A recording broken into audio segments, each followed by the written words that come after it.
automates battlefield positions with AI, hence hypersonic missiles capable of delivering payloads at 5 times the speed of sound.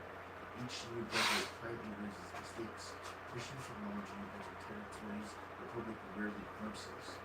Its unsettling isn't just the secrecy, it's the silence. Journalists rarely probe these budgets.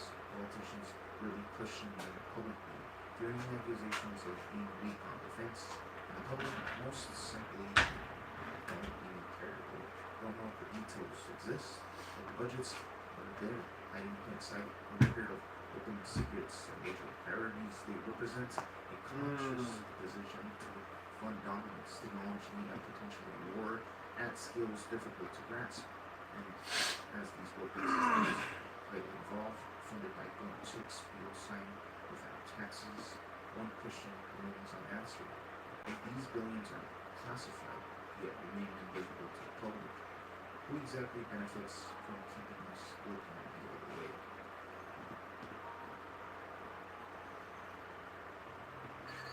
Who don't want that? You're Johnny Cage. I was Citizen Cage when I was a kid. Thanks, man. I appreciate it. They should do a reboot or something. The Dare Stones, America's most haunting historical mystery. A lost colony pregnant. In 1937, in the high-stretched woods near the Tillman River in Pennsylvania, a tourist named Woods Island stumbled onto something that was one of the strangest historical mysteries in American history. A carved stone bearing a cryptic message.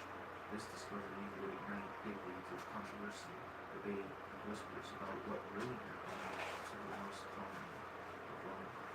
Known today as the Dare Stones, these carved rocks claim to tell the tragic story of the Illinois Dare, daughter of the Roman colonies under John Lawrence, and her mother to Virginia Dare, the first English child born on American soil. According to the inscriptions, Illinois Dare carved these stones as messages after the colony's disappearance in 1590, desperately leaving a trail for her father or anyone else who might come searching. The initial stone describes how disease attacks and tragedy decimated the settlers, pushing their memory into unfamiliar and hostile territory. The stones found over subsequent years became more elaborate, detailing how many accounts of hardship, grief, and survival in the wilderness. But were these stones genuine or a hoax? Immediately after Hammond's finding, the stone was studied by historians at Emory University. Initially, experts believed it could be authentic, igniting widespread excitement. But as more Dare stones my legs are so tight. increasingly dramatic, the historical community grew suspicious. By the 1940s, experts branded most of these subsequent finds as elaborate forgeries, possibly the work of opportunists looking to cash in on America's fascination with the lost colony. Yet the first Dare stone, Hammond's original discovery, remains curiously unresolved. Linguists and historians continue to debate its authenticity. It bears subtle linguistic nuances and rhythmic patterns consistent with Elizabethan era carving, making some experts hesitant to dismiss it completely. Could this single stone truly be Illinois Dare's desperate attempt at leaving some sort of message behind? Modern scholars remain divided, and many choose cautious skepticism, but the original Dare stone Hello. has unsolved the puzzle. I didn't know you were going to go live. It's because I'm doing a kung fu stream, so I'm just kind of hanging out, and I'm gonna do kung fu. It's not the most exciting thing in the world, so I was just gonna do it. And then maybe I'll do this for a couple hours, and then maybe I'll do some gaming after, and then go to bed. Because I still haven't slept very much, but I feel too awake to sleep, so I must do this instead.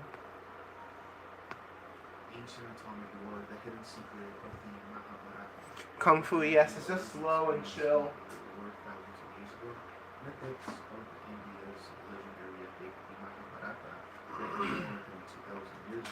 It's nothing crazy. It's like Kung Fu and chill. So nothing crazy.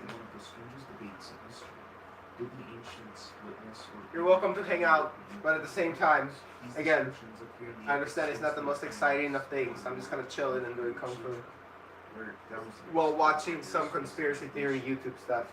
Doesn't just describe ordinary Otherwise, yeah, that's basically it. I'm just gonna do my form, and then just work on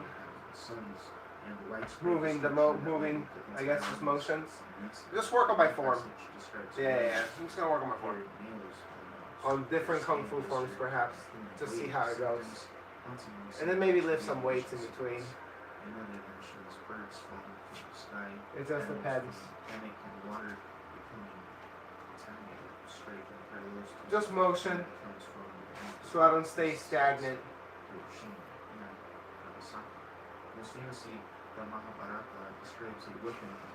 Kind of like in karate, they have karate katas, which are forms.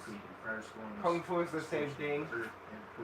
They're similar looking, yet kind of different. Hide motions in them that you would use. Hide the footwork in there that you would use. I'm already sweating. That's good for my body. Yes, humanity have lost the last emotion long before our occurrence recorded history. Many civilizations have risen and fallen in cycles, leaving behind cryptic clues like those in the Mahabharata. Scientists dismiss this as impossible. Ancient civilizations. I like conspiracy theories. Such sophistication At this hour. And yet, the description persists, unsettling vivid, thousands of years. This time my shoes. Conspiracy theories at this hour is hella chill. As long as it's not Nicole in the chat. Nicole, if you're watching, still fuck you. Quit watching. Quit stalking us. Don't talk yourself down. Here's support. Thank you. I'm back, Mr. Couple. Welcome back, Zen.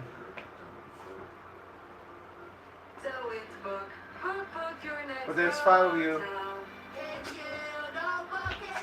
I would go ahead and say one of those people it must be Nicole's weird ass.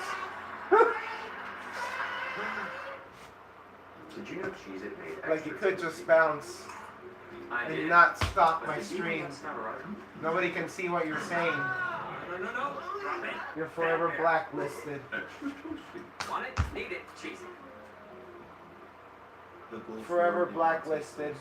In 1991, the world watched as news channels broadcast 5-minute coverage of the conflict known as the Gulf War. Missiles streaked across night skies, bright green night vision footage showed shattering explosions, and generals described precise surgical strikes. Yeah, as philosopher Jean Baudrillard famously argued, My body's popping and locking. The Gulf War did not take place.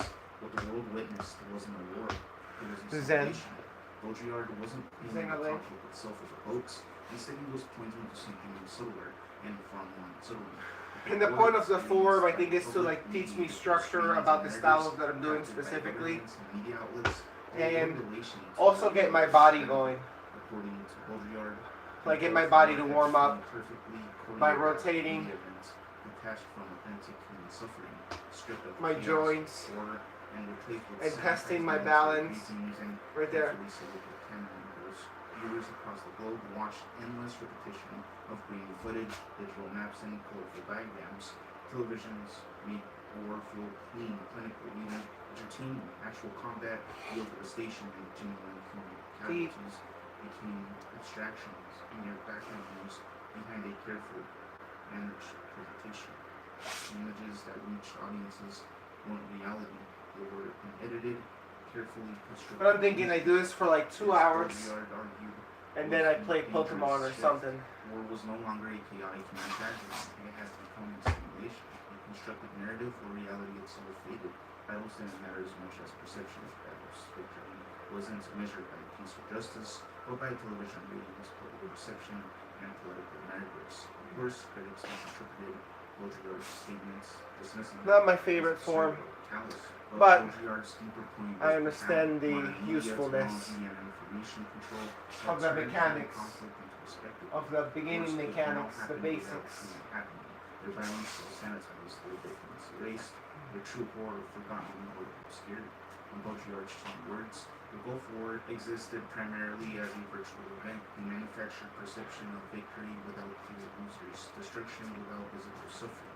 It wasn't a war, it was something far stranger, and ultimately more Looks disturbing. like a Luffy shirt. That's funny. And in its place emerged a Just me being Asian. symbolism. Kobe Jack. What's up, Kobe? Remains as relevant today as it was then. A reminder that in the age of media Just being hella reality Asian. itself can vanish in plain sight, replaced by illusions that become more believable, more real than reality itself. Vladimir Demikov, the scientist who created two-headed dogs. In the shadowy depths of Soviet science, Two-headed in the dogs? 20th century, one scientist pushed medical experimentation to an unimaginable extreme. His name was Vladimir Demikov, and his work. Oh yeah, he sewed a dog's head onto another dog and got them both to be alive. From the late 1940s to the 1950s, Demikov, driven by ambition and curiosity, what a crazy asshole. With disturbing experiments in organ transplantation. At first, he gained fame for performing some of the world's first successful heart and lung transplants on dogs. Groundbreaking work that later inspired human organ transplantation. But it wasn't these medical milestones that made Demikov infamous. It was something far darker. In 1954, Demikov began his most shocking series of experiments, attempting to create two-headed dogs. In a grim operating room under harsh lights. That's so fucked up. Two-headed dogs just because he was knowing if he could. Onto the body of another. Astonishingly, the surgery succeeded, at least temporarily. The resulting creatures had two heads, each breathing, eating, drinking, barking independently. Oh, that's terrible. Demikov's experiments spread across the globe, captivating and horrifying the public in equal measure. One of the most infamous cases involved a dog whose second head drank milk, responded to stimuli, and appeared fully conscious. Demikov justified his experiments as necessary research, attempting to demonstrate the possibility of human organ transplantation. But many contemporaries saw it as a gruesome violation of ethics. Yeah.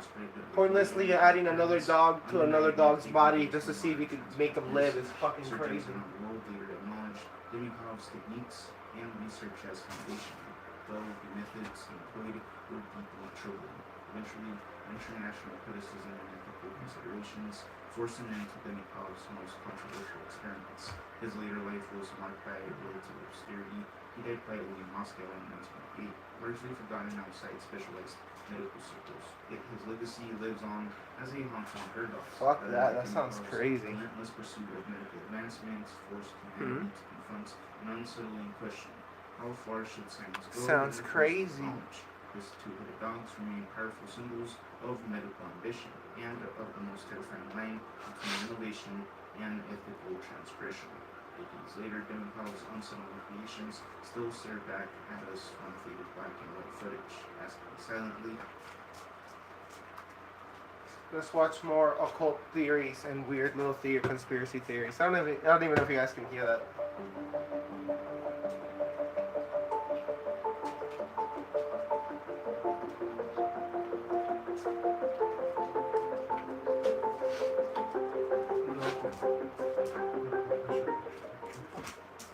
From cellular phones supposedly being dangerous to your health, a theory that says that we may all be immortal, to people claiming that they are being gang-stalked and providing evidence of it.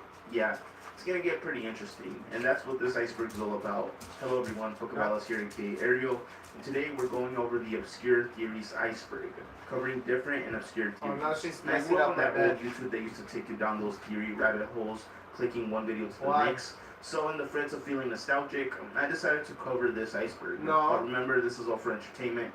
Don't take it too seriously. And if you like what I do and overall enjoy long-form content that you can play in the background while doing your homework or eating hot chip, consider subscribing. Also check out my Instagram and Twitter if y'all want. I'll keep y'all updated, and I post strange things and create interesting polls that y'all can vote on. Anyways, let's get into the iceberg.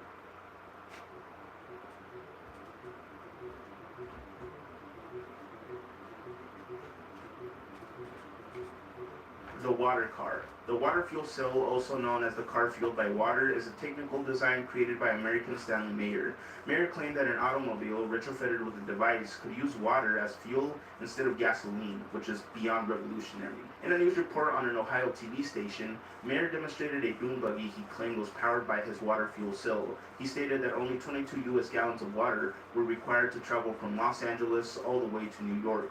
Furthermore, Mayer claims to have replaced the spark plugs with quote-unquote injectors that introduced a hydrogen/oxygen mixture into the engine cylinders. The tragic thing is that Stanley Mayer suddenly died on March 20th, 1998. He suddenly died, car water guy. He claimed that during a meeting with two Belgian investors at a restaurant, Mayer suddenly ran outside saying, Can I hear it? quote-unquote, Big "They dog. poisoned me." After an investigation, the Grove City Police went with the Franklin County coroner report that ruled that Mayer, who had high blood pressure, died of a cerebral aneurysm. Some of Mayer's supporters believe that he was assassinated by corporate powers or government agencies to suppress his inventions, also known as the free energy suppression theory, a conspiracy theory stating that technologically viable, pollution-free, no-cost energy sources are being suppressed to generate more revenue for corporate interests. Quantum immortality. Quantum immortality is a theory of the many worlds interpretation of quantum mechanics. Quantum immortality is a thought experiment that puts forth a scenario in which you as a person survive definite quantum suicide. So let's break that down into simpler terms. Let's say you get into a box with a gun pointed at your dome. Somehow the trigger measures the spin value of a proton every 2 seconds. If it spins one direction, it does nothing. If it spins the opposite direction, the trigger is pulled and you die. The proton gives you a definite 50% chance of living, making it as random as it could be. Now stay in that box until 200 seconds have gone by, the trigger being pulled 100 times. Your chances of random survival have now plummeted to 0.000%, reassuring that you are indeed immortal. Every time you could have died, the world split into two, one where you face your demise and the other where you lived. Either way, the only one that you would have experienced was the one in which you lived, where your consciousness was existing, because you can't know that you died, since you've never experienced death, making you immortal in your reality, sort of. Statue of Lucifer. Many people believe that the Statue of Liberty in New York City represents Lucifer. This is because Lucifer in Latin means son of the morning, light bearer, or light bringer, as he who bears or shows the light. Spiritual knowledge can be referred to as light or enlightenment as well. This parallels Lady Liberty's characteristics, as she wears a crown shaped as the sun and holds a torch to illuminate the way. RFID chip. For a long time, many Christian evangelical preachers would claim that the RFID chip technology was either evil, satanic, part of the New World Order, or the most prominent is that it's the mark of the beast. If you don't know, this mark acts as the seal for the followers of the Antichrist and the false prophet. The false prophet, aka the second beast, is the one who causes people to take this evil mark, and the mark is supposed to be placed in the hand or forehead. Though some Christians prophesied that the RFID chip would be the mark of the beast, and that everyone would be forced to get it during a certain time period from 2012 to 2020, nothing like that ever occurred.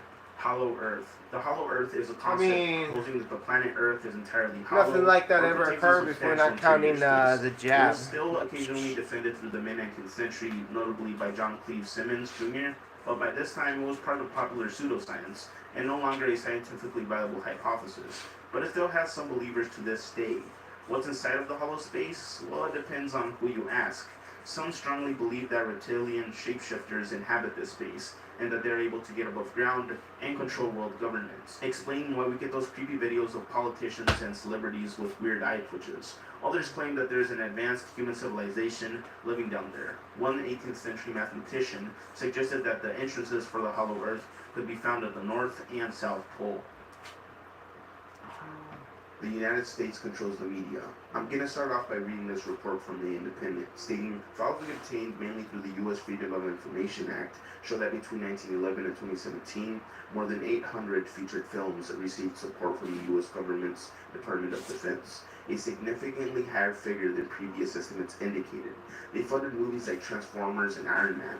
This is almost not a theory anymore, but just a straight-up fact. The U.S. government does somewhat control what goes on in Hollywood. Not only that, they have also been revealed to have funded more than 1,100 television shows. That's It's weird. saying that nobody talks about this either. This, of course, indicates that they pay for a certain public perception, always painting the U.S. as the good guys, which is almost bordering on propaganda. Pipergate. It In is 2017, propaganda. a strange and mysterious YouTube channel was created Weird. going by the name Piper Rocks. She, or they, would go on to post videos that would enable a YouTube pedo ring. No older than 12 years old, she would post videos and revealing clothes and acting in strange scenarios. It was later found that the man behind the camera was a registered defender. Though the rabbit hole goes deeper. This quote-unquote Piper girl was posting videos of different actresses, ranging from famous child celebrities to YouTube child stars. Nobody knew if quote-unquote Piper was the person she claimed to be. It doesn't feel like I'm doing much, but I'm slowly sweating so much. Editing my video was uploaded, which was rather strange, as it sounded like a grown man using a voice changer to make himself sound like a little girl. Oh my God. Well, I'm editing some of my videos. Masaru Emoto Water Theory. Masaru Emoto was a Japanese businessman, author, and pseudoscientist who claimed that the human consciousness could affect the molecular structure of water. His 2004 book, The Hidden Messages in Water, was a New York Times bestseller. His conjecture involved over the years, and his early work revolved around pseudoscientific hypothesis that water could physically react to positive thoughts and words, and that polluted water could be cleaned through prayer and positive visualizations. Emoto said that the water was a blueprint for our reality, and that emotional energies and vibrations could change its physical structure. His water crystal experiments consisted of exposing water in glasses to various words, pictures, or music, then freezing it and examining the ice crystal aesthetic properties with microscopic photography. He claimed that the water exposed to positive speech and thoughts created visually pleasing ice crystals, and that negative intentions yielded quote-unquote ugly ice formations. Pentagon UFO videos, the Tic Tac. On November 14, 2004, fighter pilot Commander David Faber of the USS Nimitz claims to have investigated radar indications of a possible target off the coast of Southern California. Faber said that the operator had told him that the USS Princeton, part of the strike group, had been tracking unusual aircraft for 2 weeks prior to the incident. The aircraft would appear at 80,000 feet before descending rapidly towards the sea and stopping at 20,000 feet, then hovering. Faber reported that he saw an object, wide and oval, hovering above an ocean disturbance. He estimated that the object was about 40 feet long. Faber and another pilot, Alex Dietrich, said in an interview that a total of 4 people, 2 pilots and 2 weapons system officers in the back seats of the 2 airplanes, witnessed the object for about 5 minutes. Faber said that he spiraled down to get closer to the object, but the object descended, mirroring the trajectory of the airplane, until the object completely disappeared. A second wave of fighters, including pilot Lieutenant Commander Chad Underwood, took off from Nimitz to investigate. Unlike Faber though, Underwood's fighter was equipped with an advanced infrared camera. Underwood recorded a FLIR video and coined the description Tic Tac to describe the infrared image. The video would later on be confirmed to be real by the Pentagon. Selling your soul. Surprisingly enough, selling your soul for fame and fortune isn't such a new idea. Rumors of musicians making deals with the devil have existed since the late 1700s. In one story, a man named Giuseppe Tartini dreamed that the devil appeared and offered him a deal for his soul. Supposedly, the devil played the most beautiful song on the violin, and when he woke up the next day, he wrote down the notes he had heard and created a classic. Fast forward to today, many people think that artists like Lil Uzi Vert, Playboi Carti, Jay-Z, Katy Perry, and Drake have sold their soul to achieve superstar status. That's why we see satanic/Luciferian imagery in their videos, according to this theory. That part is If true. you feel like you're on the wrong That you do see that imagery in their videos. That part is very much true. Credit Karma can help you push through to a better place. Because that's how you gain the power to reach your horizons. Wherever they may take you. Find your way to money with personalized guidance to improve your credit, savings, taxes, and more. Intuit. Credit Karma. Karma you can count on. Introducing Blueprint AI, built by designers.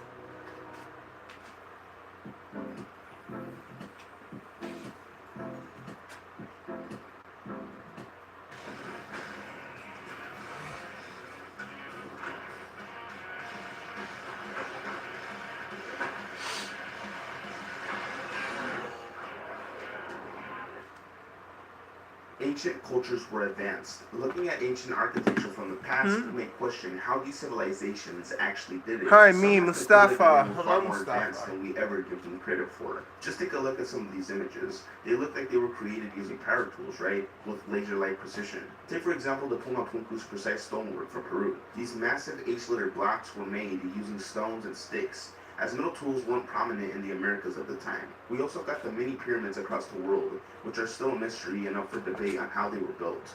Also the strange contradiction in history, like the ancient indigenous Americans knowing of the wheel and using them for toys instead of using it as a tool, and so on.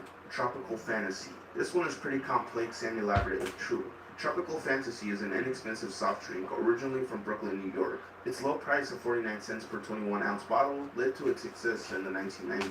Tropical Fantasy was initially popular in the inner city areas. The company did not employ large marketing campaigns and used simple store displays and low prices to sell its drinks. This made the product almost invisible to consumers not living in the areas where the beverages were sold.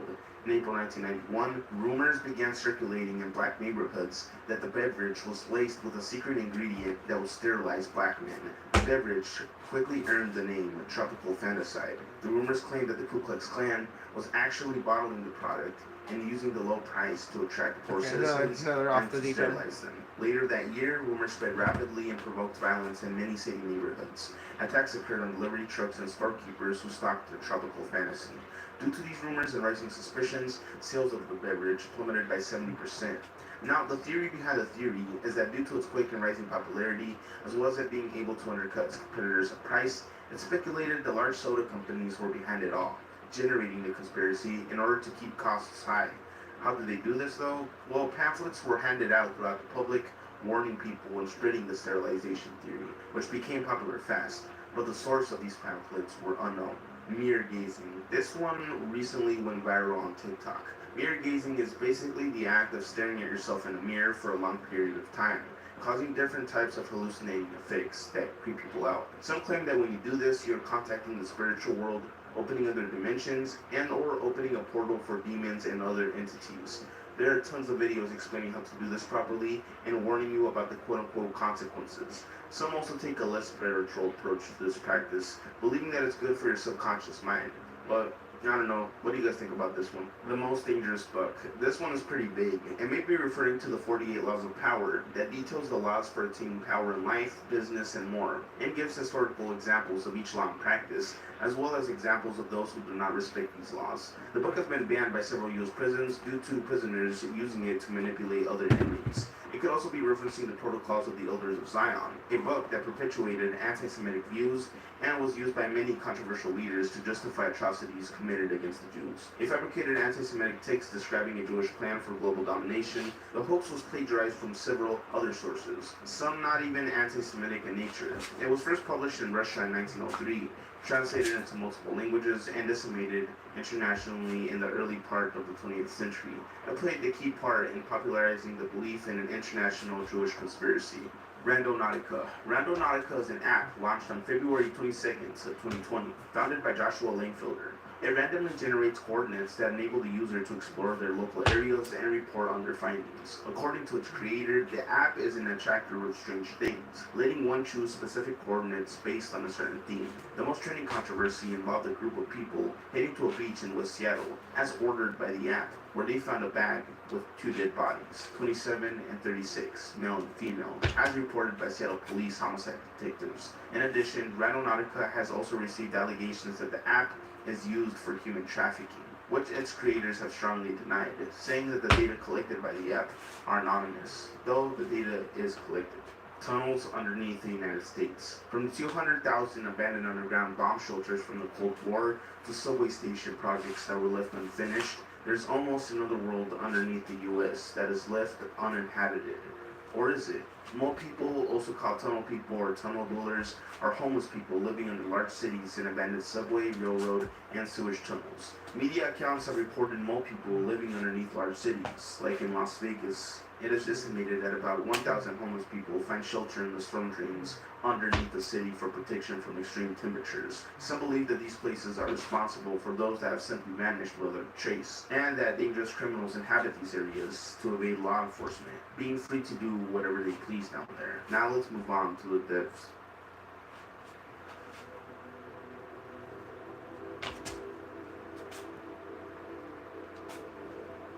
Tillman. Pat Tillman was a former NFL star and U.S. Army Ranger that was killed due to friendly fire in Afghanistan.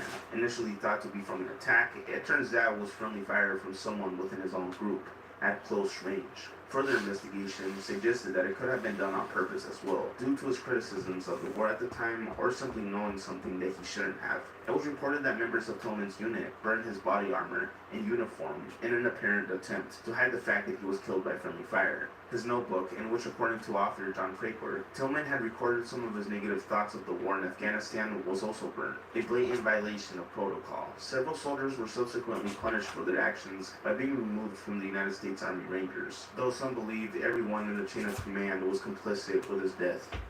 Gangstalking theory.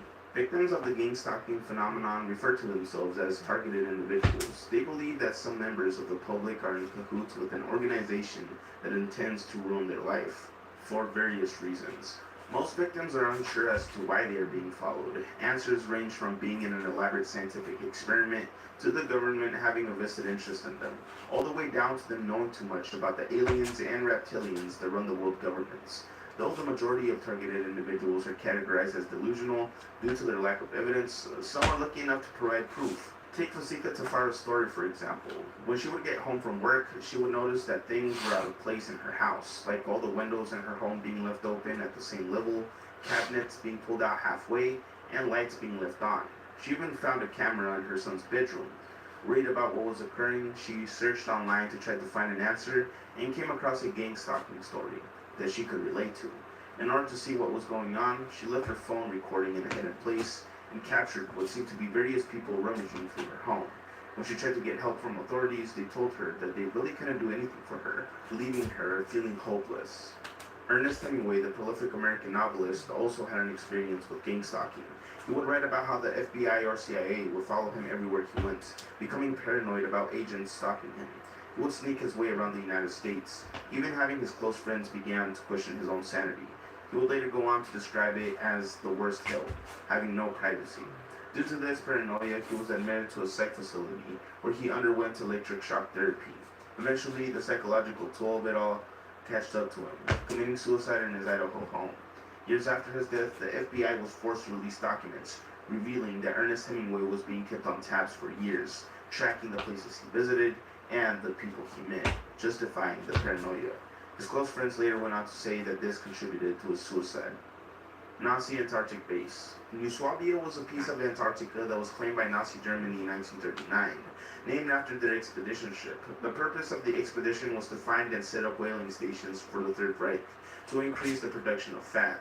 Whale oil was vital to the Germans, but some believed that it was a cover-up for their true intentions, believing that they were building military bases and bunkers there. Operation High Jump is referenced as evidence of this being true. Operation High Jump was a U.S. Navy operation that involved the training personnel in the extreme frigid environments of Antarctica for combat. Advocates of this idea believed that they were in fact involved in an assault against German Nazi settlements in Antarctica, explaining the deaths that occurred during the Operation High Jump training. A supposed Nazi map outlining underground passages through Antarctica can be found online, crediting the KGB for finding it. The map details how German U-boats should navigate the underwater passages of Antarctica. The Middle Ages never happened. Known as the Phantom Time Hypothesis, this theory hypothesizes a conspiracy by the Holy Roman Emperor Otto III to fabricate the Anno Domini dating system retroactively in order to place them at the special year of 1000 AD and to rewrite history in order to legitimize Otto's claim to the Holy Roman Empire. Some of the evidence for this theory is that there's a scarcity of archaeological evidence that can be reliably dated to the period 614 through 911 AD. Another is that the medieval historians relied too much on written sources, therefore heavily relying on the source to be truthful and accurate. Ancient Antarctica. Antarctica. Some believe that this is where an ancient civilization once ruled, believing that it was only covered in ice sheets 12,000 years ago, based on the crustal displacement theory. Some support this claim by referencing Antarctica's pyramid-like geologic structure. This structure is a four-sided pyramid model, resembling the pyramids in Egypt, but geologists dispute this idea and believe that it's a result of natural geologic formation. Another strange geologic composition that was found resembled a man-made settlement. The rings surrounding the center looked purposely designed as fortifications. But for what? The cold, predators, or enemies? Scientists credit the harsh cold winds that I felt it formed on my the knee a structure, little bit. but others disagree. Your Nobody boys had to actually practice. explored the area by We foot, have to and practice was to make the only forms look analyzed via good. satellite images, so nobody really knows. Curse the Cowardly Dog, based on a real house. Supposedly, the single house in the middle of nowhere in the series is based on a real house in New Mexico, where an elderly couple used to live. They reported many strange incidents, and in one report mentioned seeing a skinwalker. Weeks later, they vanished, and only their dog was found in the home. At first, the story and picture that went viral seems fake, but the house is actually real, and located in a city named Truth or Consequences in New Mexico. But the reality is even worse, as the house was the place where the real gruesome murder took place by serial killer David Parker Ray, targeting homes that were isolated from people and emergency services. Ray soundproofed a semi-trailer, which was called his quote-unquote toy box, and equipped it with items used for torture. He used surgical tools on some of his victims. Yeah, the details are very disturbing to say the least. YouTube's algorithm rabbit hole. This is referencing the problem YouTube had with its algorithm, or I would say it was more of a downside to such good technology. Of course, going down rabbit holes on YouTube was fun, and it used to be even better back when a few clicks could get you on that weird side of YouTube, that conspiracy theory side of YouTube. But there was a downside. Online predators exploited the algorithm to help them find seemingly innocent videos kids posted for fun, but they watched them with a different intent, posting timestamps in their comment sections that showcased them in revealing clothes and positions. There was also a radicalization problem. See, YouTube's algorithm was made in a way to keep you from leaving the site, so they would suggest videos that were really specific to the niche you enjoyed watching, creating an echo chamber if you remained on a specific side of the website. So if you were into conspiracy theories, let's say, things could get very interesting fast.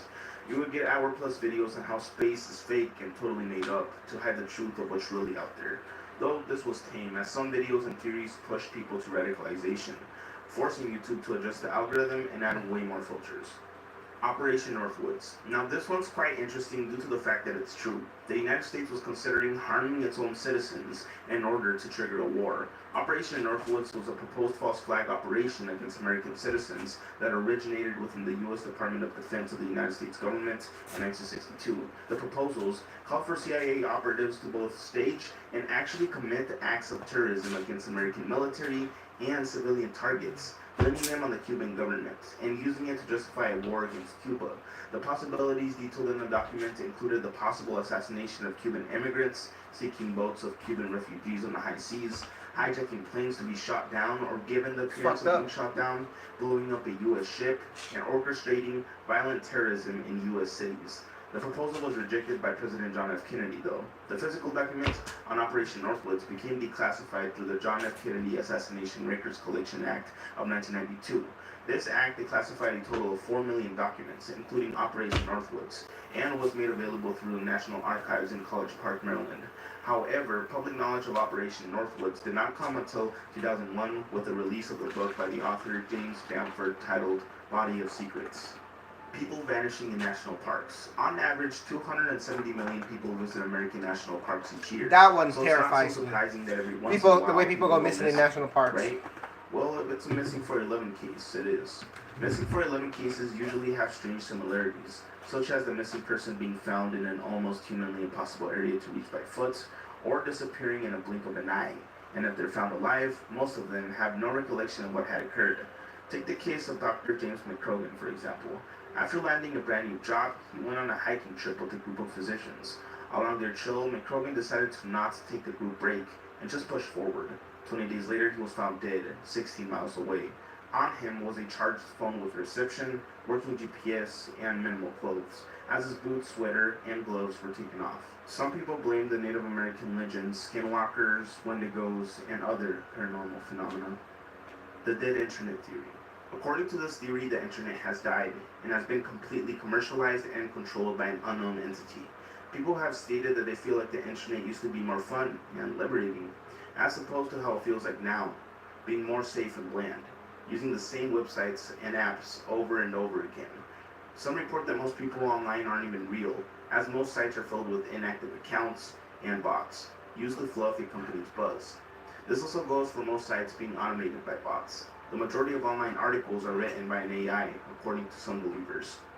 Global consciousness. So we all have consciousness, right? Of course, some people may seem like NPCs, but that's besides the point. This theory states that there is a larger consciousness, a global one to be more specific, and that we all contribute to it through our own personal consciousness, affecting our community surroundings. And there's a group trying to prove that it's true. The Global Consciousness Project is an experiment begun in 1998 as an attempt to see possible interactions of global consciousness with physical systems. The project monitors a geographically distributed I feel like my network of left arm is random slightly number smaller than my generators right and arm. hopes to identify anomalous outputs that correlate with widespread emotional responses I have to do a with few strange extra on world this side. events or periods of focused attention by large numbers of people. One example would be the events on 9/11 in the United States, which caused strange outputs by the number generators, like not generating at all. P is privately funded through the Institute of Noetic Sciences and is described as an international collaboration of about 100 research scientists and engineers. God's ego death. Ego death. It explains itself. It's the death of your ego, the thing that tells you you're more important than the next guy. It's the complete loss of subjective self-identity. And that's what this theory states. God's ego died. Comparing the Old Testament to the New and the Old Testament, we find that God unleashes his wrath in full display, if ever slightly disrespected. But in the New Gospels, we find that he is more loving and compassionate than his former being, showing the evidence of his ego death. Guatemala Stonehead. In the 1930s, explorers found an enormous, eloquently made sandstone statue in the middle of a Guatemalan jungle. The face carved in the stone didn't resemble the facial features of the Maya or any of the other people known to have populated the lands. In fact, its elongated cranium and fine features didn't seem to belong in the history books at all. Researchers have claimed that the statue's unique features depict a member of an ancient alien civilization that was far more advanced than any other prehistoric races of America we know about. Some even speculated that the head might just be part of a much larger construct underneath. This was found to be untrue though. Of course, there's a chance that the statue might be a work of a more recent artist, or even a complete hoax. Sadly, we will probably never find out for sure. The head was used for target practice by revolutionary troops, and its features have been destroyed to near obscurity. The whole thing about it not resembling the facial features of the population surrounding it, I think that's BS. We can see that even the Olmecs make sculptures with different types of facial features like we see in these. I mean, it's not like everybody looked the same in Guatemala. Phones cause cancer theory. Smartphones have become everything to modern man. It connects us to family, friends, and strangers. It provides tools that help us navigate Earth, order food straight to our doors, and pay for things without a physical exchange, keeping it close to you, in your pocket, bag, or purse throughout the entire day, and leaving it on your nightstand before you go to bed. Almost a literal extension on your body, but not quite. It's hard to remember that these devices are just tools, and like all tools, they're not perfect and are not without harm if used incorrectly. But do phones cause cancer or any negative effects that reduce life expectancy? Well, the answer is pending, as more research needs to be done. But many people attribute their cancer to phones. Take Nancy, a 34-year-old Asian American. She was a healthy avid runner. One day, she began to feel irritations around her right breast in 2009. She didn't think much of it and let it be, until the irritations got worse and worse. She proceeded to get looked at by a doctor, which led to the discovery of breast cancer. Nancy knew that breast cancer, or any cancer for that matter, had never been a problem within her family. Then Nancy recalled that she would always place her phone in her bra while she was driving. She estimated that she had done this for 10 years or so, for about 4 hours every day. Her doctor noted the correlation and reported it for a collection of similar results. Another example is Alexis, a 21-year-old that presented to the emergency room with a bloody nipple, discharging blood on her left breast. Abnormal masses were shown on the MRI. She too had a history of placing her phone and her bra, specifically on the left side, for hours at a time. For mammogram, I presented 12 centimeters of cells distributed by tumors in her breast tissue, showing an outline of where the phone was kept. But we cannot draw a solid conclusion just yet. The modern-day cell phone began to stabilize its cells worldwide around 2014. Before that, the population owning smartphones was not stagnant enough to pick a sample from the population, or you could choose a control group. Music is more profound than just entertainment. This theory implies that music has more of a spiritual tie than we seem to believe, or at least more natural to humans. Usually, people would categorize music alongside other forms of entertainment like films and sports. What makes music even more unique is that it may have even come before everything else. Linguists theorize that music came first and that the language part came after. Evidence was collected from infant development, music cognition, and language skills that led scientists to believe that language may have derived from music, and that it's almost a specific type of music. This theory is also highlighting the power it has over people, as music has been shown to reduce pain and even helps people with dementia recall memories better, improve general thought process, and even speak more, though it can also be used for darker things, as music can also amplify feelings of depression and make one more aggressive. According to the APA, researchers from Iowa State University and the Texas Department of Human Services found that aggressive music lyrics increase aggressive thoughts and feelings, which might perpetuate aggressive behavior and have long-term effects, such as influencing the listener's perceptions of society. There is no truth, false societal order. This theory states that there's no absolute truth, and that we're all lost building upon what other human beings have made up. Though this may seem grim, some find this liberating and find solace in knowing that nobody else knows what they're doing. False societal order means that even though governments try to control the public and build up institutions in which we find comfort, it's not real, and that everything is a facade made to keep peace for those who take advantage of people to make rich and wealthy. We're basically pawns in a giant game.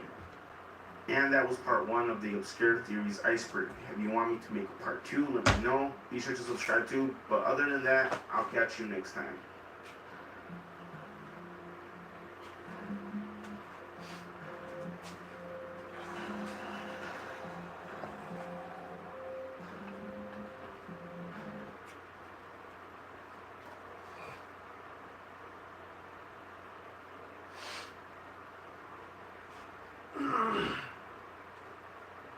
So Kawaki has once again reached the heights of the power system in the volatile universe, casually boxing Jura and demolishing him throughout the entire fight. You'd think Kawaki is the strongest character in the entire universe, but there is a caveat. So we have a lot to discuss, but of course, let's start from the top. So the person on the cover is Kawaki, and the title is Kawaki Uzumaki, because of course, the chapter is about Kawaki. Now the side text says, on the day the brothers joined forces, Boruto informed Kawaki of the strategy for the battle against Jura. And this, of course, is referring to what transpired in chapter 15, I believe, when Boruto told Kawaki about his limiters and how he needs to release it in order to fight Jura. So this chapter picks up with a flashback to that moment, where we have Kawaki being confused, saying a mission to the hidden sand. And Boruto says, yeah, once Amado lifts the restrictions, head over there. You're going to back up Sarda and the others. I'll move out as soon as you arrive. That will likely trigger Jura's interference though, but with your strength, there is still hope. Now Kawaki then wonders if that will be enough, because he saw for a second Jura's true power. He's the real deal, a monster. Except that was a shit kick. Even all of us together might not be enough Let's to do it deal again. with something on that level. The cookie problem. Thieves take 60 cookies from a bakery.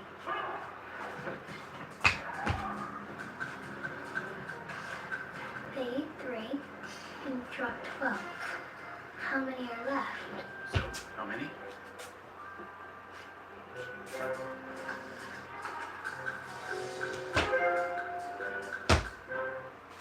So, for one, this seems to imply that Kawaki was supposed to enter the battlefield against Ryu and help Sarda to defeat him.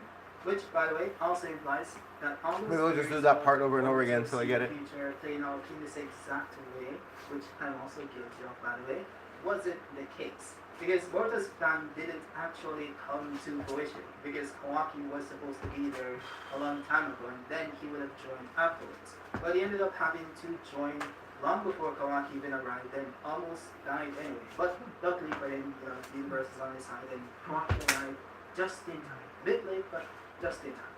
There's also something else I find very funny, like Kawaki's acknowledging that this guy is stronger than me, like he would beat my ass. Like I've never seen Kawaki done something like this before. It's more so a bit more arrogant, like yeah, I'm gonna trash that play, but he's acknowledging that yeah, this guy is scary. And I also think it's important to know that Kawaki for some reason knows that Jura will still be stronger than him, even if he has his limiters removed. And this, of course, is purely based on the fact that Jura knocked him out in his Karma V1 state. This of course implies that the story is taking into account the fact that Kawaki could be a glass cannon to current Jura, because if he's able to knock him out with 2 punches when his defense is boosted to beyond maximum, what would happen when it isn't? And there's also another side to this as well, which I don't think many people are taking into account, which is the fact that if Jura is able to 2-shot Kawaki with his defense boosted to beyond maximum, that means that that power that's able to boost his defense to that level still isn't on Jura's level. So if he moves that power back to offense, that still would make him stronger than current Jura. So I think that's how Kawaki knows that even if he gets the limiters removed, his attack potency would still be lower than Jura's. And it actually makes perfect sense. Now, with that tangent aside, Boruto then gives Kawaki one of his symbols and tells him that we can't beat Jura. Not yet. This is about how we survive. The most realistic option is using my flying Raijin to get everyone out of there at once. But there's of course a condition, which we mentioned before in the prior chapter. Boruto needs to focus for a very long time to connect to long distances. And he can't do that while Jura is breathing down his neck, so he needs Kawaki to buy some time. That is when we skip over to the actual fight between Kawaki and Jura, and Kawaki's in his version 1 state. Jura then tries to attack him with one of his Bijuu bombs, but Kawaki of course absorbs it because he has a karma seal. Now Jura of course, being very smart, used the distraction to attack Kawaki from behind. But Kawaki sensed him coming and used Tsukinai Kona to shrink to a very small size, thus dodging the attack. So I'd say it's pretty much a similar situation to what happened between Boruto and Jura, because of course, similar to how Boruto had Flying Thunder God and was able to dodge Jura every time he's about to grab him, Kawaki is able to do the same thing with Tsukinai Kona, and both of them are equally as annoying to Jura. Now Kawaki then summons multiple cubes to drop onto Jura, but he's able to destroy one of them using his laser Bijuu bomb. And I will note that this ability is called Daikokuten, which Kawaki is able to use while he's in a shrunken state. And this is a very important detail to remember for my next video, because Kawaki has an ability that is very useful that he hasn't used in ways that he could. And there might be a reason for this, but we're going to save that for the upcoming video, so look out for that one. He then tries to drop more cubes on him, but Jura is able to dodge them once again. But he's able to blindside Jura, or some would say blitz him, but of course appearing behind him and landing a direct hit, sending him flying once again. Though Jura was able to recover from this very quickly and rush towards Kawaki with his middle finger thingy. But Kawaki was able to block it using his bow staff or rod, whichever one you want to use. They then did the same thing that happened in the fight with Boruto versus Jura, where they did the Dragon Ball Z thing and no one gets hit, but multiple things are being blocked and so on and so forth, which shows that they're at least relative at this point in time, based on the output Jura is currently using. At least that's what I say. Now Kawaki is able to swipe away Jura's hand and then struck him using the bow staff, which is what we saw in the sneak peek. That's when something interesting also happened. It seems that Kawaki was able to transfer the karmic power into the bow staff and then use that power to blow off a piece of Jura's waist. It somewhat reminded me of that moment when Kawaki was fighting Goro and he charged at the karmic seal and was resonating and the chakra was flowing through it. And also when he tries to power Boruto and stuff, it seems like something similar happens here. He then seemingly repeats this multiple times and then sends Jura crashing into a pillar behind him. Then see that Boruto is there hovering in the sky because of course Kawaki's dropping cubes all over the battlefield. You don't want to get caught up in those. So Boruto is there hovering and he kind of says, "I'm fine, no problem, calm down." And he's referring to the karma seal. And it does seem like it's receding, and I wouldn't say this is Boruto having full control of it even while Kawaki's in karma, because we then skip to the next page and Kawaki's no longer in the karma seal. So it does seem like it just deactivated because Kawaki also deactivated his karma seal. Now, then skip over to Sumire and the model having a chat, and Sumire's like, "It's incredible, Kawaki's so strong to guard Jura like that." But the model, of course, is very experienced, and he sees what's happening, and he says, "No." Oh, by the way, just to be clear, they're watching the fight through Kawaki's eyes, so they're doing the same thing that they did with Delta. And they also have the ability to hear what he says as well, so apparently they can also hear what Kawaki hears. Now, with that said, this is where we get into the dialogue-heavy portion of the chapter, so bear with me, okay? Now, Jura goes on to say, "Uzumaki Kawaki, as expected, his combat ability is now far beyond what it used to be. How did you gain that power in such a short time? No, it's not just you. Uzumaki Himawari.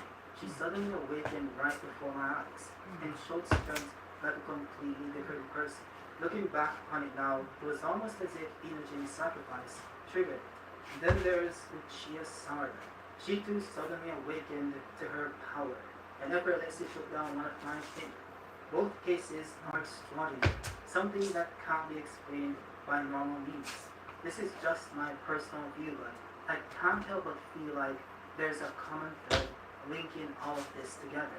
At this point in time, my hottest research topic is what you call love, the unique uncertainty that we humans possess. It's an undeniable fact that it can be a fatal flaw, but at the same time, it could also be a factor that enables unparalleled evolution. However, what do you think? Give me your honest opinion. Now, of course, Kawaki isn't into all that love stuff and all that, sappy stuff. So it calls him a pest and literally tries to blow him up using a similar ability to what he did versus Code. The next page then shows multiple roots sprouting from the ground, and then Jura appears in the middle of it, and it seems to be healing his body. He then says to Kawaki, now, don't get so heated. Kawaki, I just want to talk a bit. And before we continue, I mentioned this in the spoiler review as well, but I do think it's very interesting that the Shinjus can't heal by themselves. They need the Divine Tree roots. And I also find it strange that he's able to teleport the Divine Tree roots from Jigen's dimension to this one. Unless we were all incorrect and the Shinjus aren't in Jigen's dimension anymore. They're in this one. And this goes back to a video I made last year that the Divine Tree roots are still on the planet and they're still spreading across the planet, and that is what Jura has tapped into. If you guys want to watch that video, it's the one on screen, and it pretty much goes into detail about how root sprouts work and how they spread across the planet, which was shown in Morishiki's flashback. So it's a very important detail that I think we missed in the past, but I think it's going to be relevant Right here. sometime soon. We believe Maybe I can put some gel on that. with open doors, open minds. It gets and a inflamed. team that never stops believing. From small towns Not to always, but skies. sometimes. Together, we get stronger. And together, we build what's next. Capital Federal. True blue for business. Shop at Sea for original items from small shops that fit every budget, like these personalized tees under $40. Now, Jura then goes on to say, never thought he'd rush to Boruto's rescue. As far as I know, there's only one thing in this world that you want to protect. It should be Uzumaki Naruto, and no one else. Which, by the way, isn't true because Kawaki also wants to protect Himawari and Naruto's village, so Jura has that one wrong. But anyways, Jura then says, I once went to visit him in the leaf. It was shocking to learn that he was pronounced dead. But now, looking into your unwavering eyes, I know for sure he's alive. Uzumaki Naruto is. This, of course, visibly upsets Kawaki, and Jura then says, hit the mark, didn't I? You're so easy to read. I want to devour him. Uzumaki Naruto, that is. I heard he connected with many of the Tell beasts. I believe love was at the core of that too.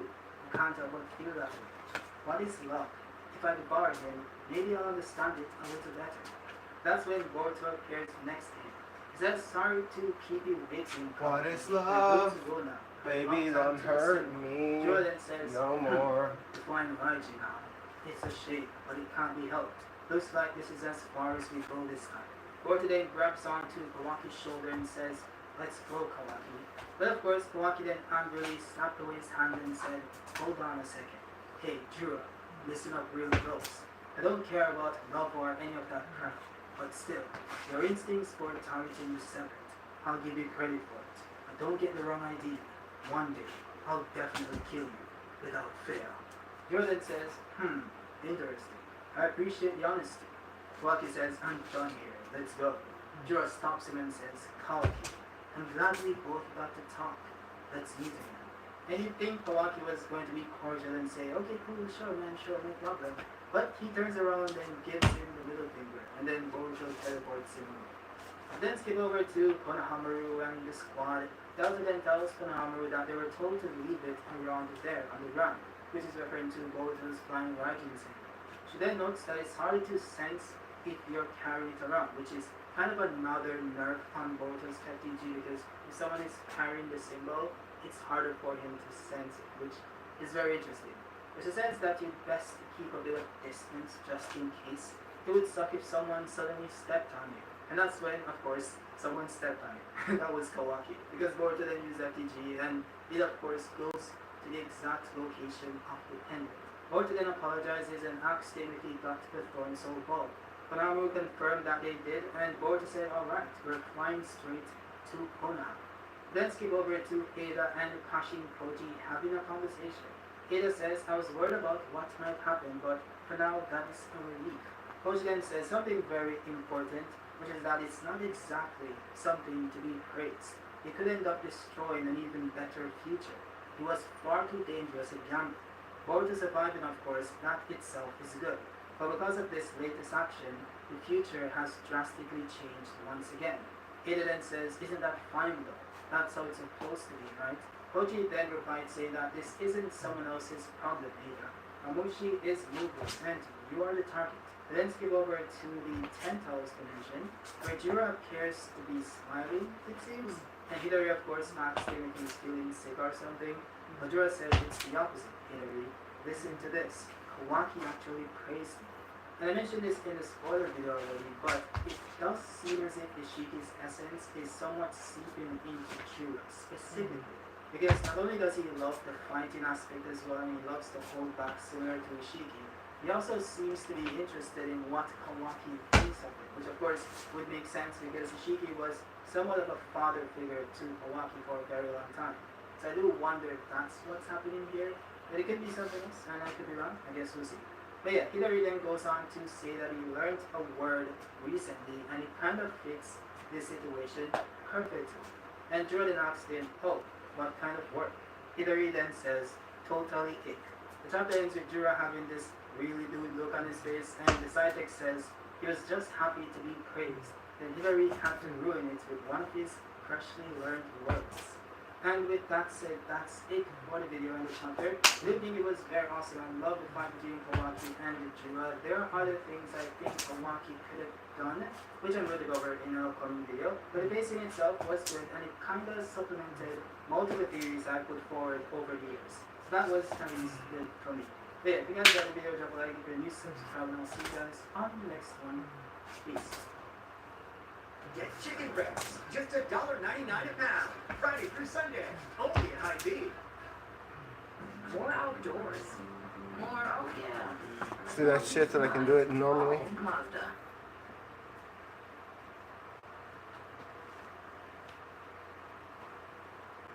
The Mega Man timeline is the epitome of a wolf in sheep's clothing.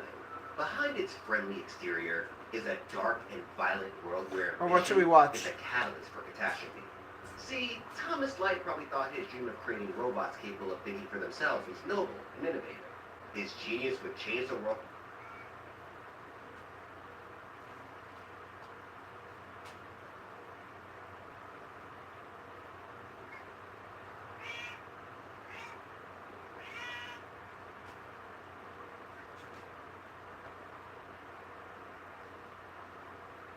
What religion are you? Muslim. I'm a Jew. Muslim. Muslim. In your personal experience, are all religions welcome here? Of course. Why not Muslims, Christians, Jewish, just together? I do. Hindu? Yeah. We are Christians. I am a Muslim. We are Jewish. Yes, Muslim. Each one have its own, let's say, mosque or a church or something. Each one have its own place to practice religion. And we live here in harmony. I go this way. I read it. A lot of it.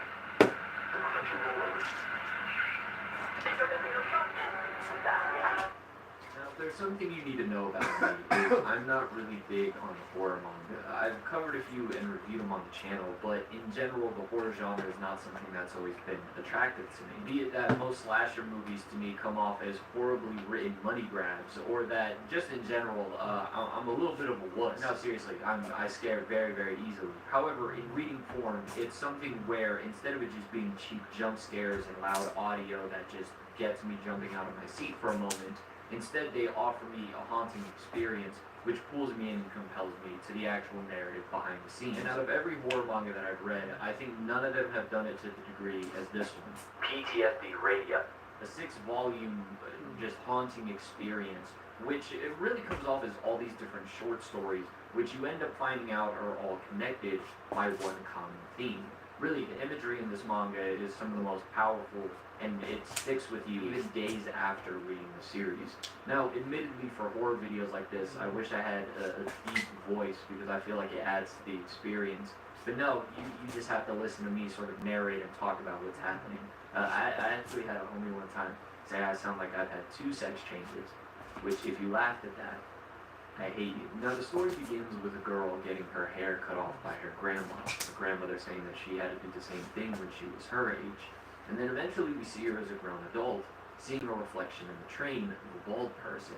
But as she looks towards the reflection, it twists in a horrified manner, as then something pulls her hair back in between the seating. Later on, we see her with her hair shaved off, talking to who would now be her ex-boyfriend, saying that she will return this to him, saying that all of these weird things didn't happen until she was with him. Now, that sounds straightforward, but that's not all of Volume 1.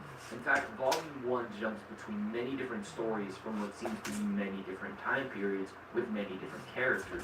But it doesn't only jump to these stories as in 1, 2, 3, 4, 5, but it'll do 1, 2, 3, back to 1, back to 3, back to 2. It jumps back and forth a lot, which upon first read through, I will admit, can be very jarring, and sometimes it's really hard to keep in mind which character is which, especially considering that a lot of them look alike at times. But there was something that helped me out a lot upon my second read through that I noticed in the top left corner. Remember, these things are volumes, right? I think if I was going to mix it with my boxing. Within the volumes. I do Now, something like next that. to the chapter, you'll get, for example, like 006 PTSD, and then you'll see a frequency right next to it. In fact, it's in the first 2 pages where it's made clear to you. You see, the first page right after the cover is this weird, distorted-looking radio, and then the second page is the list of chapters. But yet, right next to the list of chapters, chapter 1, 2, 3, 4, 5, 6, etc., to the right of them are frequency numbers. But if you notice, some of the frequency numbers start with the same 2 numbers. For example, chapter 1 is 89.27, chapter 3 is 89.44, chapter 5 is 89.28, and then so on. Some of the other ones connect as well. For example, you have chapter 11, which is 33.90, and chapter 9, which is 33.89. So basically, it's as if you were tuning in and out of these different stories as if you were listening to a radio. Masaaki Nakayama, you absolute genius. And so throughout the story, you follow all of these different people and events of what seems to be very different time periods, flashing back and forth between what ends up happening with them. But as it continues further and further and further, you start finding a connection, imagery that is used repeatedly and that has some sort of significance and meaning. And eventually, as you start putting things more and more together, you start to notice that, how do I put it? They ended up pissing off a malevolent god of care, which people back in the day, in the past, prayed and did a sacrifice ritual to using the hair, which is hence why at the beginning of the story you have the girl getting her hair cut off, and then they ended with a prayer called Pray Pool, Pray Pool. But eventually, as time moves on into modern times, people move on from that tradition, and they end up pissing off the god of that shrine. And almost an entire city of people end up being affected. It's really weird, and as I said, the imagery is truly powerful. I think part of what makes this story compelling, and part of what makes Junji Ito's story super compelling as well, is that at first it just seems like the normal, typical slice of life story. Of course, reading a horror story, you know that there's going to be a twist coming, but it's never these outlandish scenarios and settings. It's everyday people that get involved in this mess. There's even sayings that are repeated, for example, the prayer, pray pool to the god, as well as it says, to malevolent gods there's no such thing as good or evil. All that exists is, all they desire is. And so eventually that will repeat later on in the volumes as well. And so even though at times the story might feel a little bit repetitive, like you've seen this before, don't worry, it has a purpose. It's all meant to connect together into this grander story that's being told. I think my favorite short story that we see is in volume 2, chapter 22, where it starts off saying, crows never forget the faces of people who mistreat them. So you must never throw rocks at them. Understand? And then eventually you see a character saying, my late grandmother always told me that growing up. And yet, what does the guy do? He throws a rock at the darn crows. And yet those crows end up following him. Again, they never forget the face of people who mistreat them. And so crows end up showing up more and more. It doesn't matter when or where or what happens. But then you notice that those crows were something more entirely. So throughout reading this, you could end up choosing what your favorite short story was. Again, all of them I think are really, really good, especially once you start seeing the connection between them. But the point at which the manga really stuck with me more than anything was in Volume 5, where we get this entire stretch dedicated to a linear story told by the author. You see, the author had moved into this building in order to work, obviously, on his series writing, an office that he couldn't rent out. And yet he found it really convenient that it was at such a cheap price. However, when he examined the building, he noticed that there was something there, a piece of a shrine. And originally he ignored it, but as time went on more and more and more, he started noticing strange things that would happen at his office building. In fact, when assistants would check out on that strange thing, the next day they wouldn't show up, and he would never hear from them again. Eventually he would talk about this to his editor, and his editor suggested, hey, you should try using this and fictionalize it for a story, which is how we end up getting PTSD Radio. But there were also other moments where he tried to tell stories to the people he would work with, and then right after they would suffer these strange injuries. In fact, he himself one day started bleeding from the mouth, and his flesh started to distort a little bit. He went to have it checked out, and it turned out he had this blood condition, something that he never had before in his life. And then eventually we get another stretch of this in the end of Volume 6, where he talks about him wanting to release the story, and also talk about what really happened in his office building. But yet whenever he tried, he couldn't speak. In fact, there was one time where he tried to basically put in the story, and what ends up happening is he ends up getting this weird swelling in his face and he couldn't talk. But as soon as he decided not to follow through with it, the swelling went away. He went to the hospital and they couldn't find anything wrong with him. And so to this day, even though the status of the series says it's ongoing, we've never gotten Volume 7. Now look, I'm aware that based on a true story is a big trope in horror, but I will say to see it done in a manga, have the author break away from the story he's writing to tell his own story, was something that I was not expecting, and again only made this furthermore a very unique and haunting experience. After reading PTSD Radio and seeing all of the different stories, so much different imagery that sticks in your head, it ends up really building a sense of paranoia in you, as a lot of things that end up happening is when you look into the reflection. Stories of people feeling things staring at them non-stop behind them, and they're scared to turn around. And so as the reader, while you're reading this, the last thing you want to do is look behind you. This has been The Masked Man. I hope everyone has a blessed rest of the day. Okay.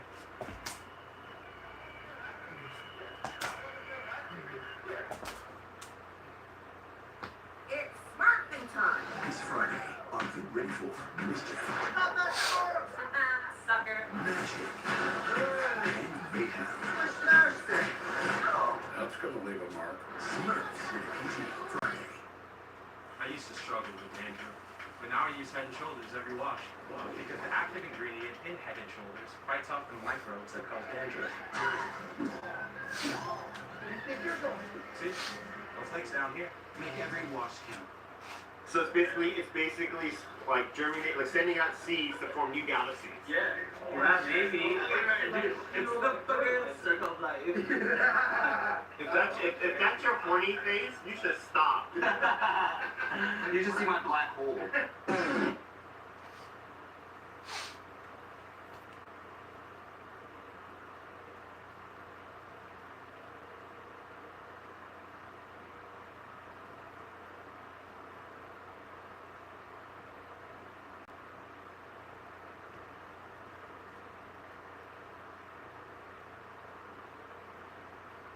What is the single children?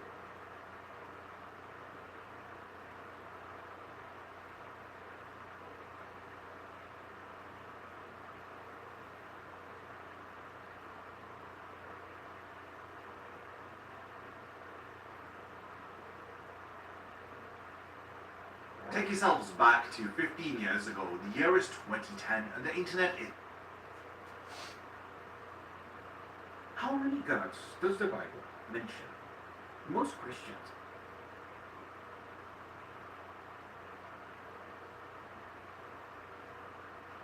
Today we're taking a look at the scariest episode of the Joe Rogan Experience podcast, episode number 1922, featuring paranormal investigators Sam and Colby.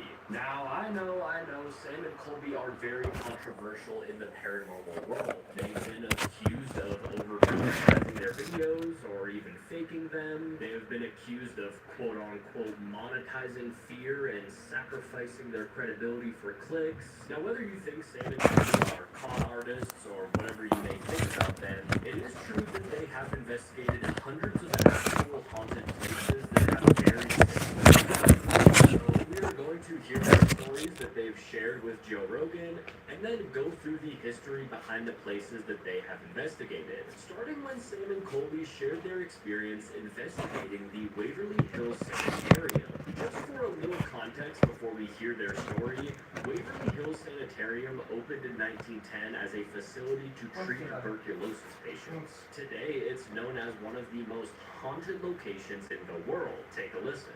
But the people that we went with, who are our friends, that was their video. They had been to that place like 3 or 4 times, and one of the times they had set that ball down because the story goes that the person, the spirit or whatever that is, moving that ball was like a little kid. And, you know, it's a sanitarium, it was like really sad, but, you know, the kids were allowed to like play on that level. And so if you put a ball down, it's supposedly, if there's someone there, it will move. And they put that little rope there specifically so that no wind would get it. Like you'd have to actually put like an immense force to push it. And so our buddies who had been there before filmed, I think they said it was like a 3-hour clip. 3 hours of this ball sitting in that same area, that's why they put the ball there, of just nothingness. And then like you said, it didn't seem like it was wind or like slow, it was like immediate push. It was like boom, and it like went. That's what it looks like on the video. It's the video is bizarre. It was a video, because, I don't know, technical challenges or whatever, he was filming his YouTube video. I don't know why he was filming the video. That's why it looks so bad. But yeah, basically, he witnessed this ball after 3 hours randomly just getting, how does it get that kinetic energy to move? And it's not no like, wind. So you guys decide to set this up, so you put the ball down there, and this what's this box called again? The REM pod. REM pod. Yeah. And so does that detect wind? No. It's, so does wind set it off? Like if you set it up outside and it's windy? No, it's set it off. No, it's only like coming in contact with it, pretty much. Yeah, so something has to touch it. Either touch it or in the field. So if you put your hand within a foot, it'll change. Okay. But if you're not, like he was standing next to it for like a minute talking what he's doing and it wasn't going off. And then he leaves the room completely. It's probably 600 feet away. We went up 2 floors and went down the hall and then it started going off.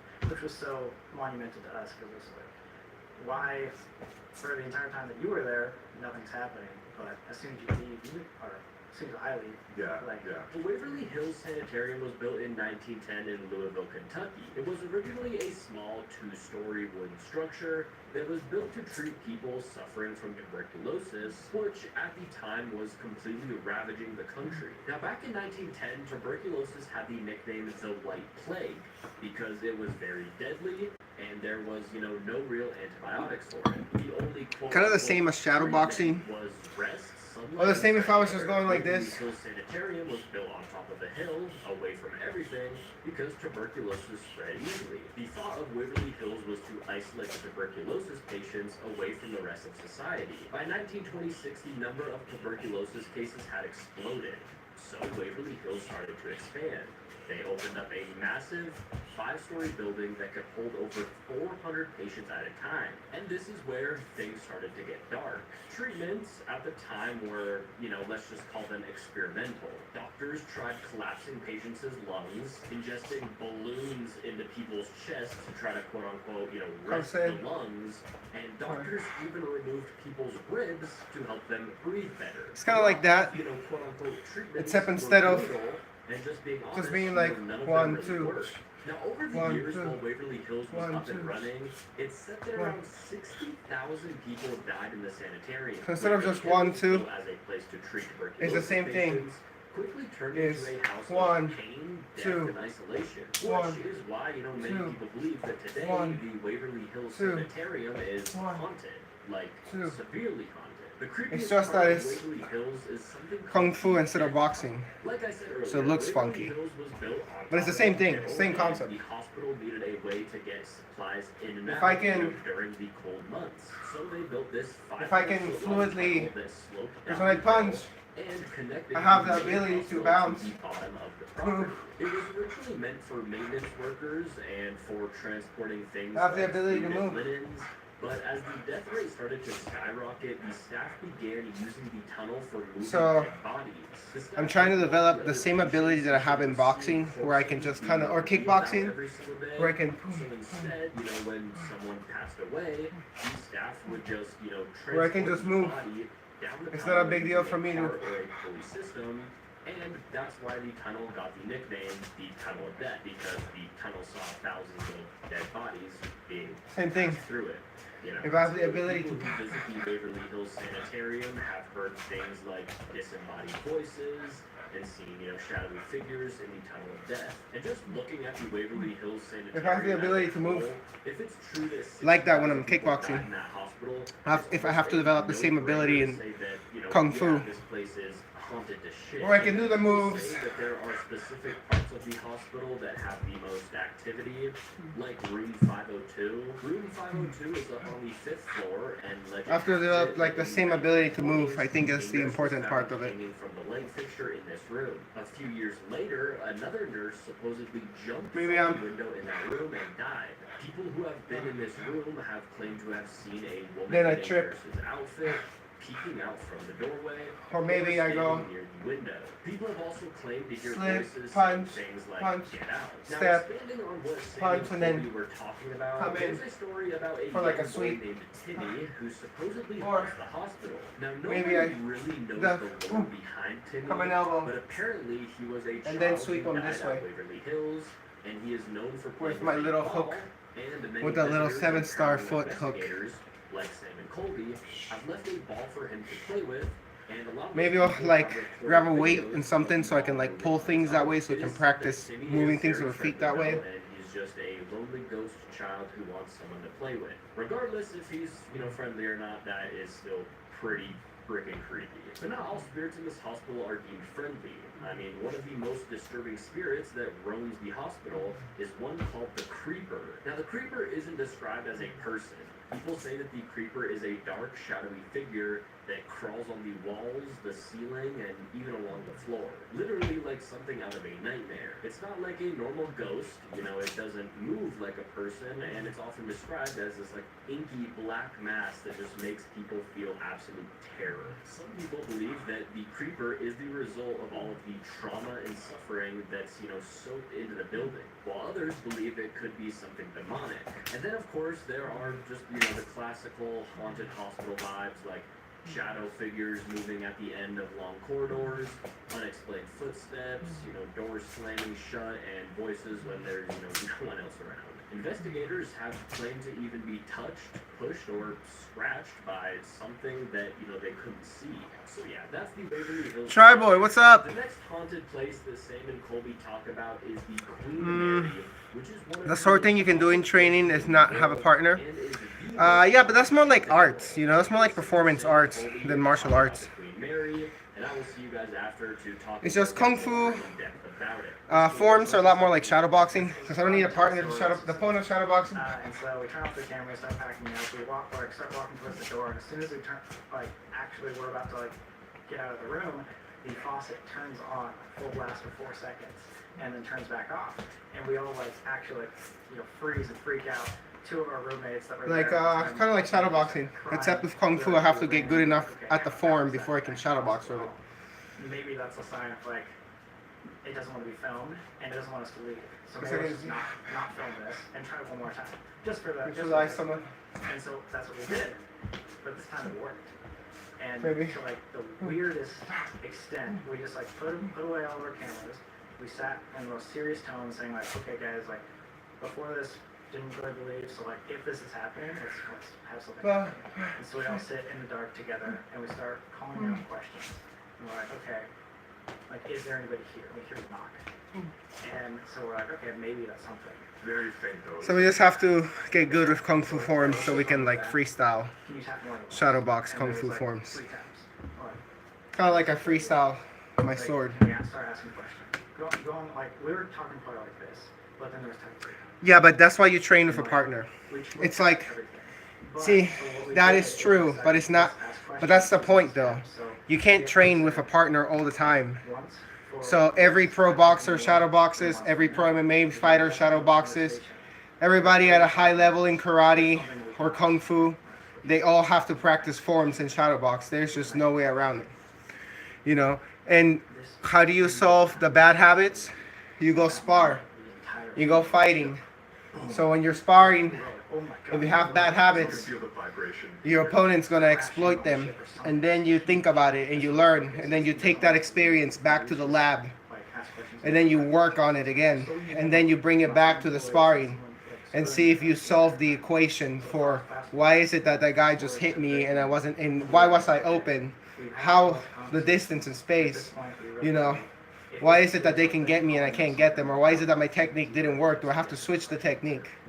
Like, you can't have any of the other stuff without practicing alone. There is no way around it. You have to either hit the bag. If you do karate and kung fu, you have to do forms. If you do boxing, you have to shadow box. It's just no way around it. How do you stop yourself from doing bad habits? By practicing the basics, bro. Come on, this is basic shit. You ask these questions with this basic ass shit. How do you stop yourself from practicing bad habits? Basics. Practice your basics.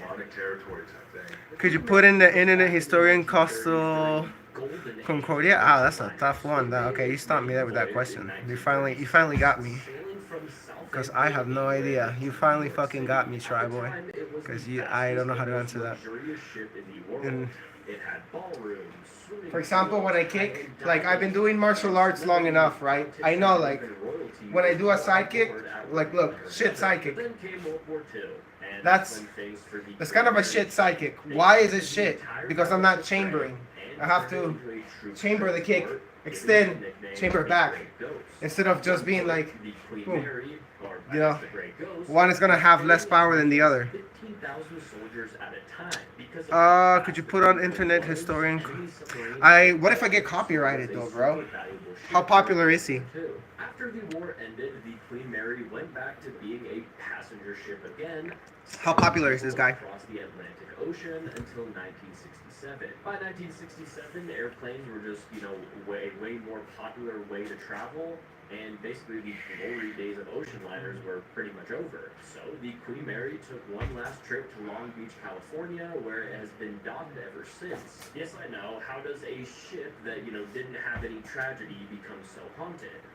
Well, the Queen Mary did have its tragedies, the most well-known one being in 1942. At this time, the Queen Mary was still being used as a troop transport ship during World War II. It was there where the Queen Mary accidentally collided with one of its escort ships off the coast of Ireland. And it wasn't just like a small bump. I mean, the Queen Mary literally sliced the escort ship in half. And because of the strict wartime protocol, Tribal, did you know that there's footage of me on my YouTube channel going to do like kickboxing competitions and going to MMA gyms and shit? Did you know that? Like, if you go on my channel, you can view me sparring and doing kung fu and competing in a match and stuff like that. You can you can watch me do that stuff on my YouTube. He's big, but he doesn't care. Okay, let's look him up. Internet historian.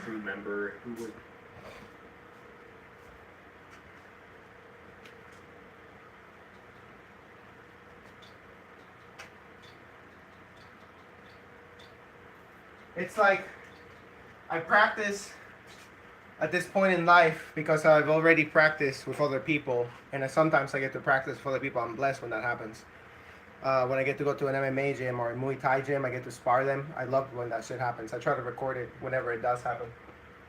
But I'm at a point where, like, because I already fought people and sparred and stuff, like, I know the stuff I do works.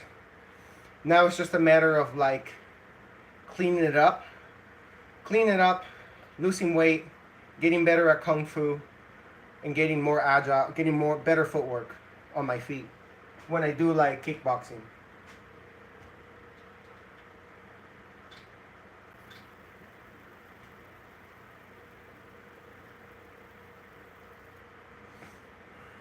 Internet historian.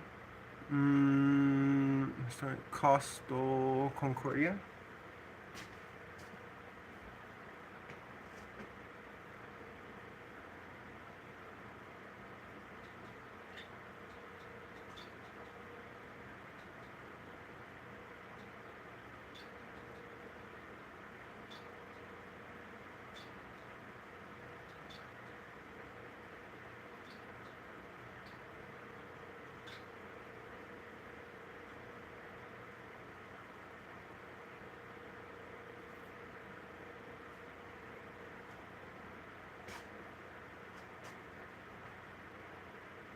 Is that it? Costa Concordia?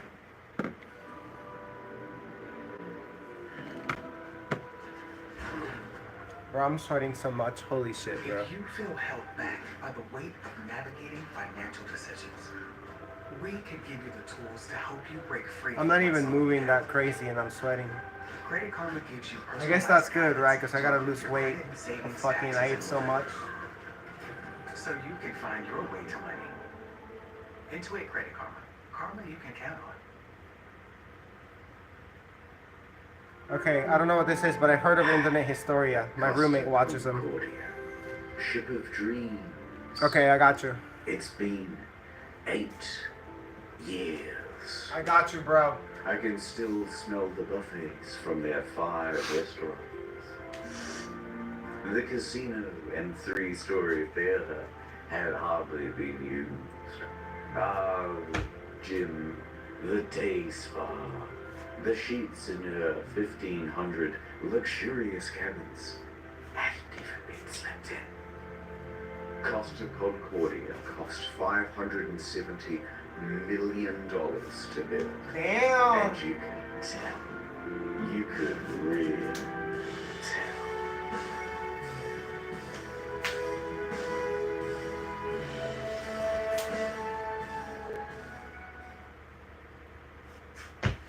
I remember it like it was just a few years ago. We had left Civitavecchia, a port in Rome, and we were making our way to Savona.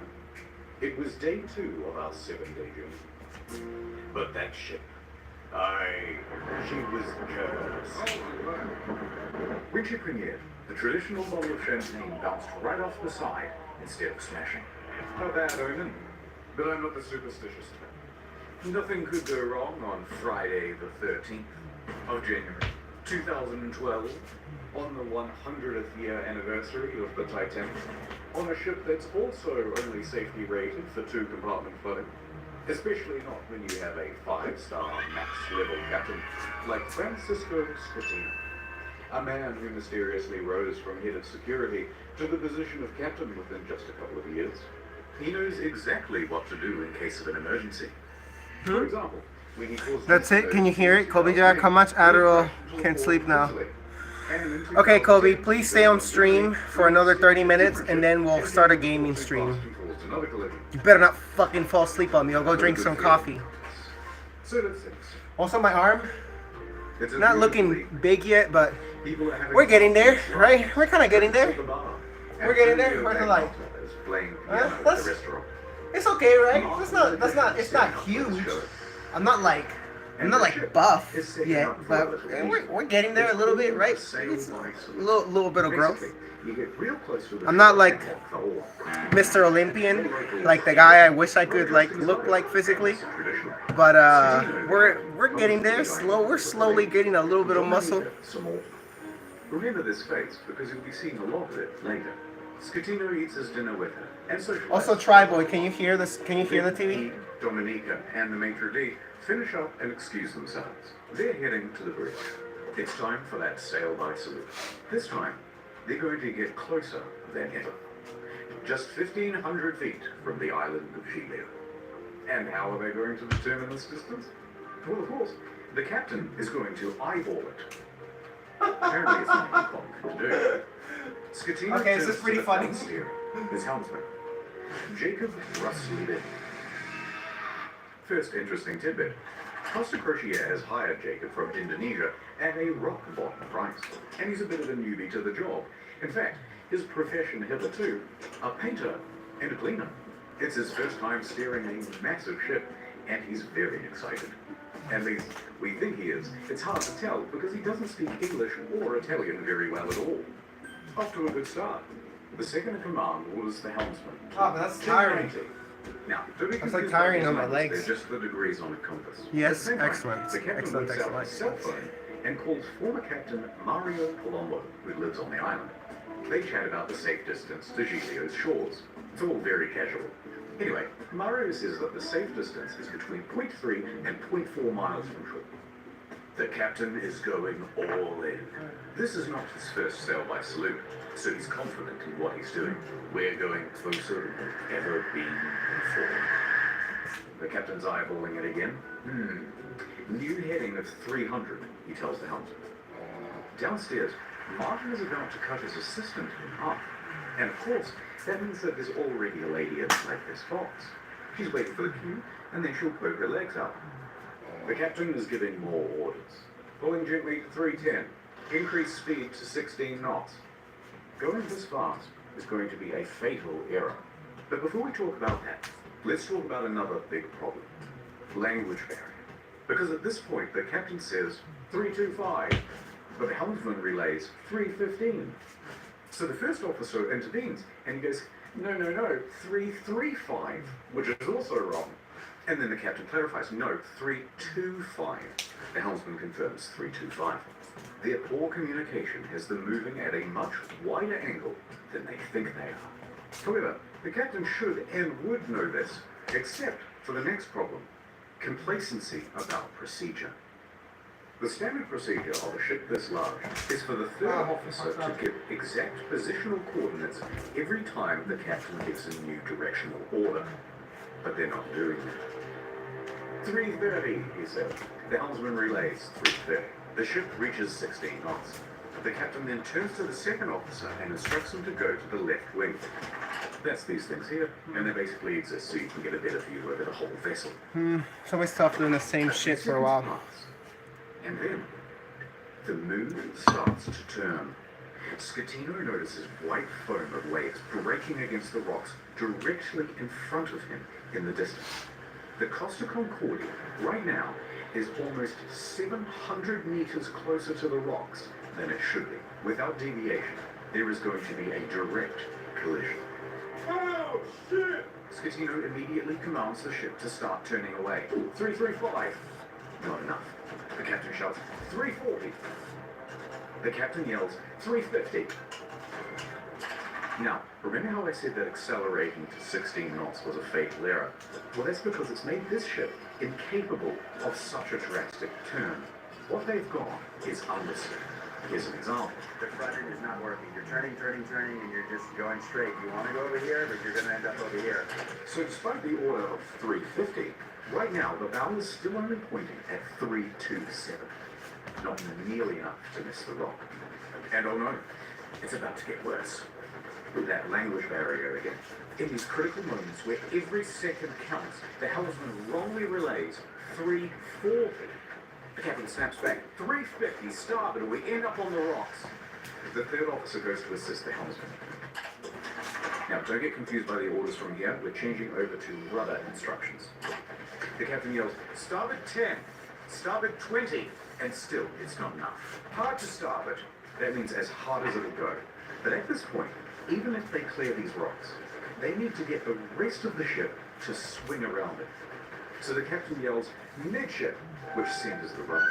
The bow is now less than 150 meters from Skull Rock. Port 10, but the helmsman only gets to port 5 before another order is given 2 seconds later. To port 20, they might just avoid disaster here, maybe. But then, oh no. One more time, the helmsman cocks up at the worst possible moment.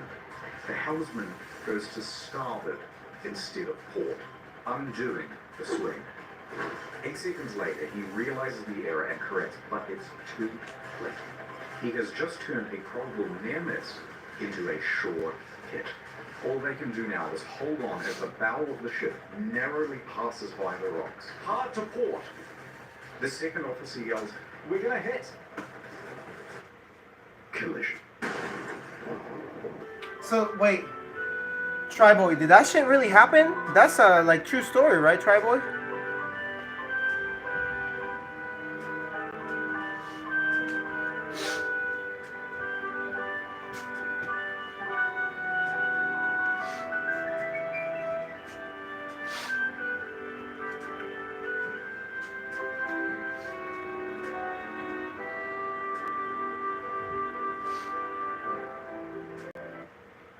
Downtown, Nordtown. It's day 56 of playing Russian roulette. Seems I never win. Go on a drink all by yourself. Somebody has to. I hear you're a man who's good at finding folks. I'm many. Oh, it's NordVPN commercial. I'm looking for this fella. I got to find Yes, it actually happened. You can look it up. That's fucking wild. I'll see what I can do. That's a huge fuck up. Like a what? How much did that ship cost? Billion something? And just like that, she was gone. Bro, that's like, what do? You just start crying. You'll never work a ship again. 2 years.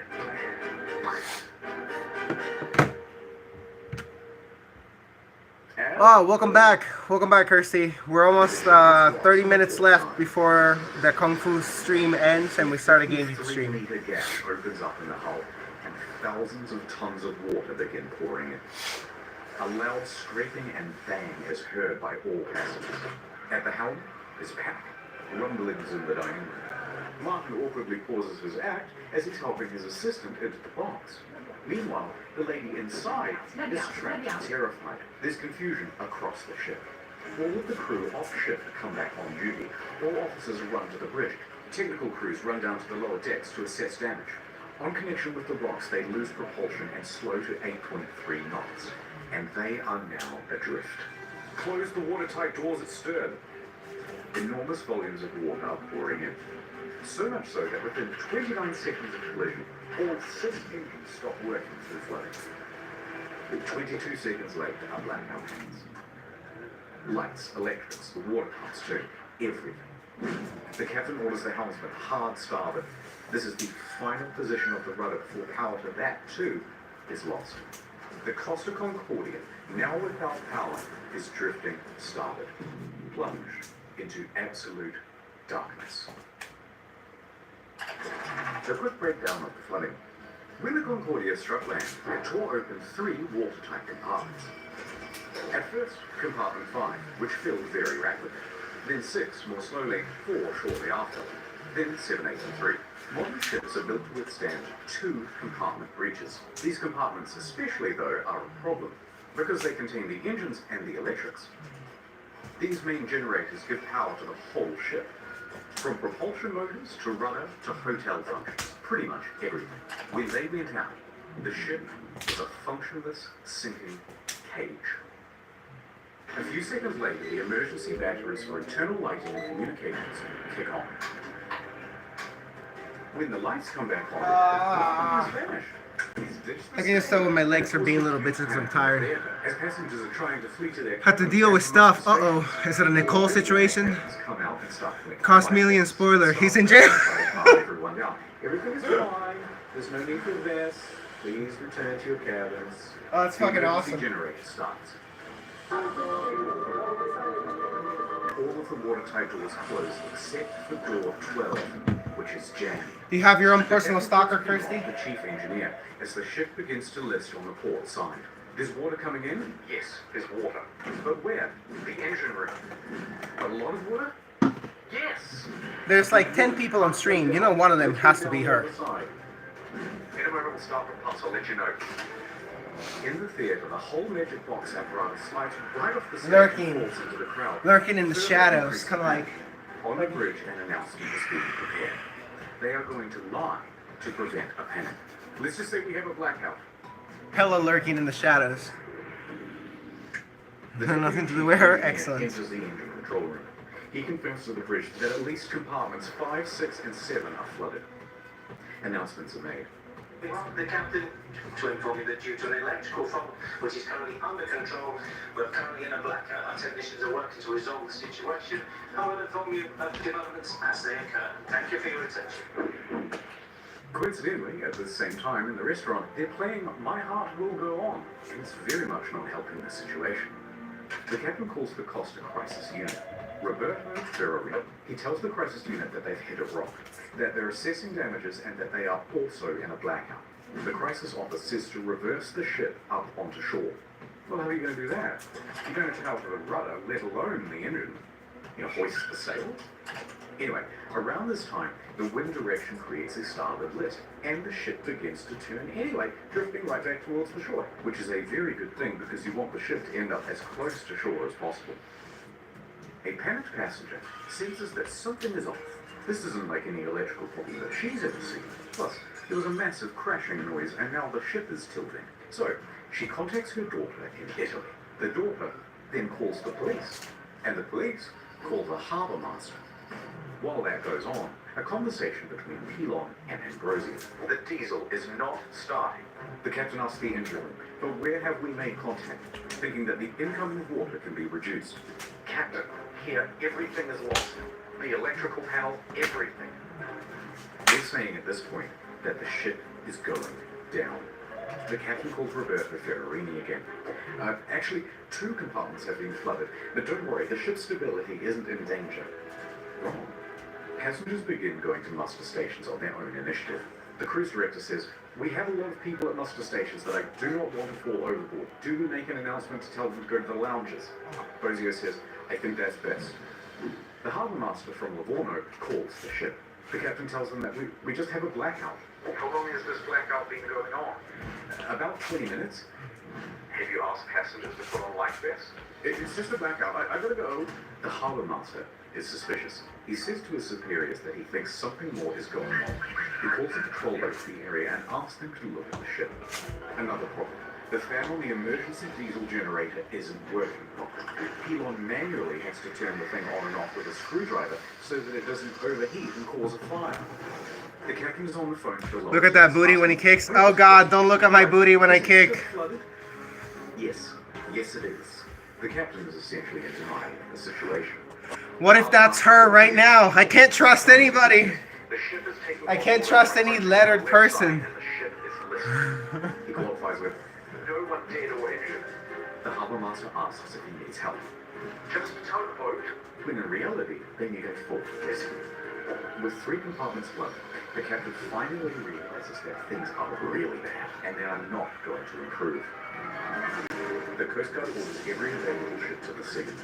Meanwhile, up with the passengers, the cruise director's assistant says, "Everything's under control. Please return to your cabins or hang about in the lounges, no problem." She said this despite knowing it was wrong and that it further endangered lives. Most passengers at this point, though, aren't listening to this nonsense, and they're busy figuring out how to abandon ship. Bang, bang, bang, bang, bang, bang, bang. Has already picked up the story, and they begin broadcasting live radio feed from the bridge. Captain, the passengers are going on board the boats. Okay, let them go to shore. So then general emergency? Wait, let me talk to Ferrarini. We risk the emergency generators that do not have cooling. It has cooling problems, 100 degrees. The cooling fan has stopped. Pilon calls the bridge and tells the safety officer they need to evacuate. The safety officer relays this to the captain, but after no response, he orders the engine room to evacuate on his own. The captain says, "No, stay." We're leaving. So what do we do? General emergency?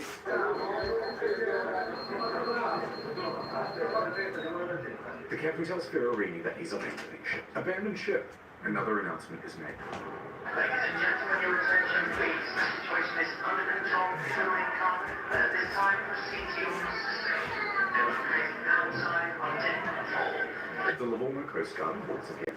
The captain declares distress. The Coast Guard officially calls for rescue operations.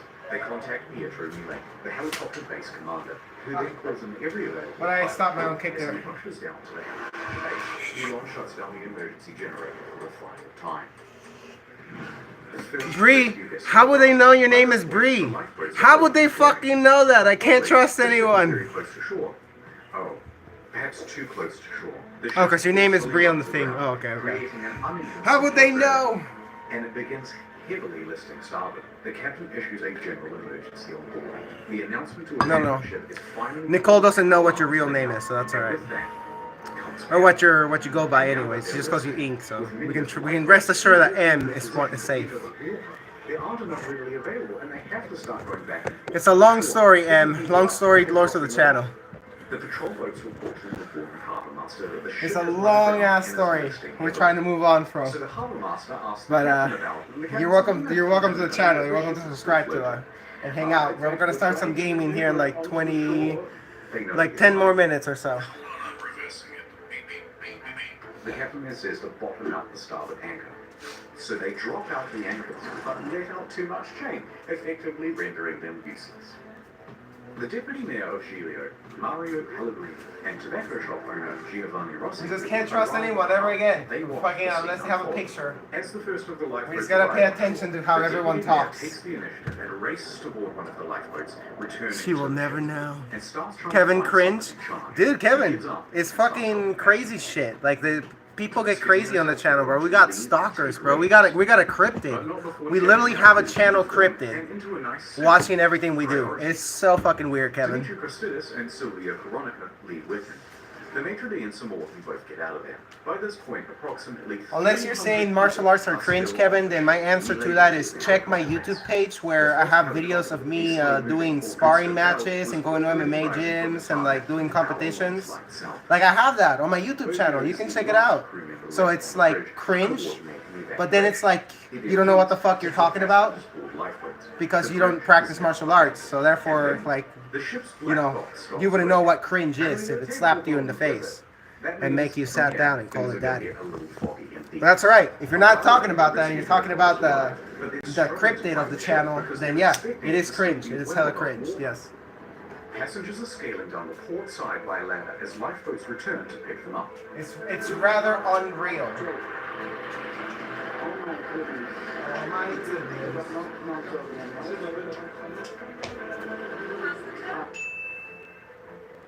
Yes.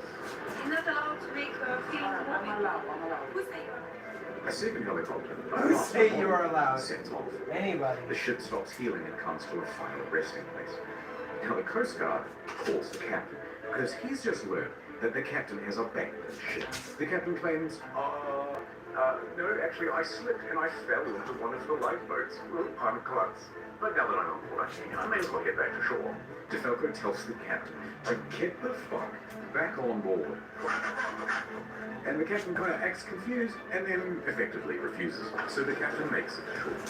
From here, we only have mainstream news reports to rely on, so it's not going to be super accurate. But they say that Giglio's police chief then finds 110 survivors on the rocks at Point Gabbianara.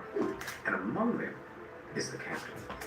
It's not known whether the captain helped anyone while he was there, and in fact, the police chief claimed that he just sat on the rocks and watched other people do the rescue.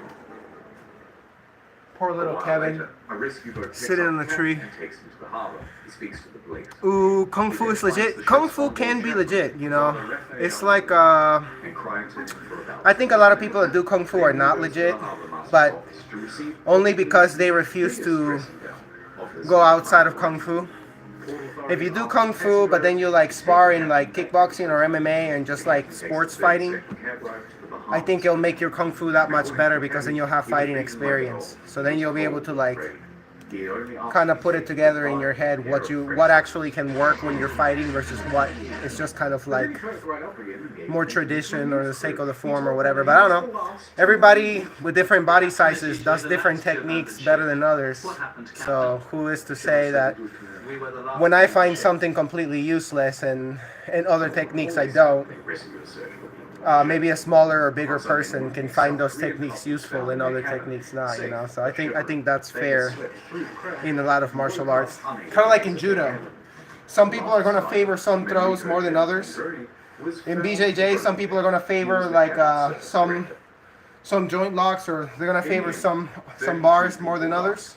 The final body wasn't discovered. So, or some until submissions more than 3 others, years later. and I think that's the same with everything. Russell rebelled. Depending on your body His size, briefing on your died arm Jura, length, helping on your passengers mentality, on you're the gonna favor some ship. stuff The over Costa others. Concordia was the I think that largest makes cruise ship disaster perfect sense, right? since the Titanic.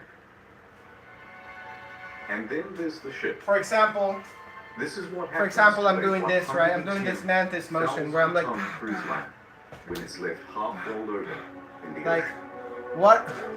what aspect of that am I actually gonna use? I think when I'm fighting, or when I'm doing kickboxing or Muay Thai or anything like that, boom, boom. The aspect of reaching over, grabbing behind their head, boom, or boom. I find that aspect useful, that of reaching down, pulling their head down, or whatever. That's one thing. When I do the little hook step, this little hook, that's to me that's the useful part right there. It's like they punch, you slip, step in, and then you come in behind. It's just a half. So you hook the back of their foot, the back of their leg, and you put this way. Many did. And that has a tendency to trip people up. So I find that useful. Obviously it's not going to look like the entire thing, but I'm going to just use that little bit of like the pulling back or the hook step. I just plan to use a little part of that. And maybe if I practice the motion enough times, then I'll figure out a more complete, how can I use this whole technique, the whole footwork, the whole thing, you know? The Costa Concordia was more than just a floating resort. There's a mall, a casino, cha-ching. This iron chest was full of safes and cash registers and expensive fittings. And there were plenty of gamers prepared to sneak by authorities and try their luck in the hot zone. Within days, police divers reported that valuable items, once seen lying around the ship, were now missing.